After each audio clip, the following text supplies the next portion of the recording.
Hello বন্ধুরা, এই গরমে আপনারা সবাই কেমন আছেন? আমি আছি, মোটামুটি ভালো আছি। সকালবেলা মেয়েকে স্কুল থেকে ছেড়ে আসার সময় বাজার করে নিয়ে আসলাম। আর স্কুল একদিকে, বাজার হয়েছে আরেক দিকে।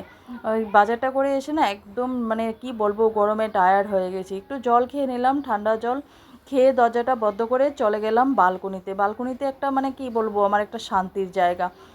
হাওয়াটা ভীষণ ভালো লাগে, তবে বেশিক্ষণ দাঁড়ালে তো হবে না, কাজ আছে। আবার চলে আসলাম রান্নাঘরে। রান্নাঘরে এসে এই যে টিফিনের বাসন টাসন সব কিছু ধুয়ে নিলাম। চিকেন এনেছি, চিকেনটাও পরিষ্কার করে নিয়েছি, মশলা টশলা সমস্ত কিছু রেডি করে তারপরে চিকেনটাকে মাখিয়ে রেখে দিয়েছি। আর কি বলে, চাল টালগুলোও ধুয়ে রেখেছি। অন্য দিনের মতোই কাজ করেছি, অন্য দিনেও এরকমই করি। তো যাই হোক, এবার এগুলো সারার পরে আমি চলে গেছি পোছা টোছা লাগিয়ে স্নান করে পুজোটা দিয়ে নিলাম। পুজোটা দিয়ে এবারে আসবো, একটুখানি চা খাবো। চাটা করে নিয়েছি। চাটা করে এবার হয়েছে গিয়ে কাপড় কাপড় কিন্তু খুব ভালোই পড়ছে দেখছি, বাইরে গেলেই কাপড় ধুতে হচ্ছে। কেন কি গরম এত বেশি, খুব ঘাম হচ্ছে, তো কাপড়গুলো ধুতেই হয়। তো চাটা হয়ে গেছে, কাপড় ছড়ানোও হয়ে গেছে।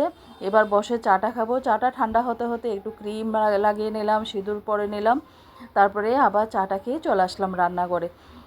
ঝটপট কাজগুলো করছি, আবার মেয়েকে আনতে যেতে হবে। আর প্রচুর গরম পড়েছে এতক্ষণে, মানে বিশাল রোদ উঠে গেছে, বিশাল গরম।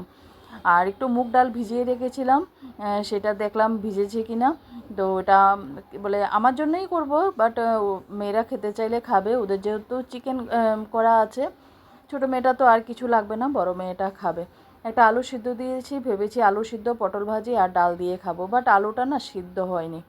পটলগুলো ভাজার পরে এবারে আমি চিকেনটা রান্না করে নেব।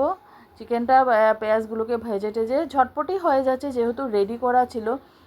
আগে থেকে রেডি করে থাকলে একটা সুবিধা, রান্নাটা করতে আর বেশি সময় লাগে না। আজকে একটু পাতলা করেই চিকেনটাকে রান্না করেছি।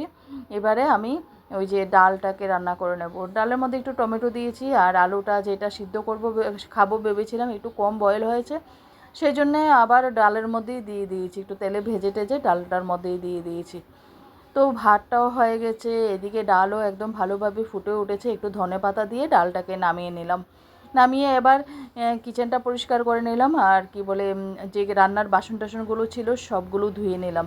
তারপরে এই যে মেয়েকে আনতে যেতে হবে, বললাম যে একটু রেডি হয়ে মেয়েকে আনতে চলে গেলাম। এত রোদ পড়েছে, মেয়েটাও ভীষণ মানে কি বলবো, টায়ার্ড হয়ে যায়। স্কুল থেকে ফিরতে ফিরতে না ওর মানে আর ভালো লাগে না। তো এবারে আমরা খাওয়া দাওয়া করব। আপনারা সবাই ভালো থাকবেন, সাবধানে থাকবেন। আবার পরের ভিডিওতে অনেক গল্প হবে। টাটা।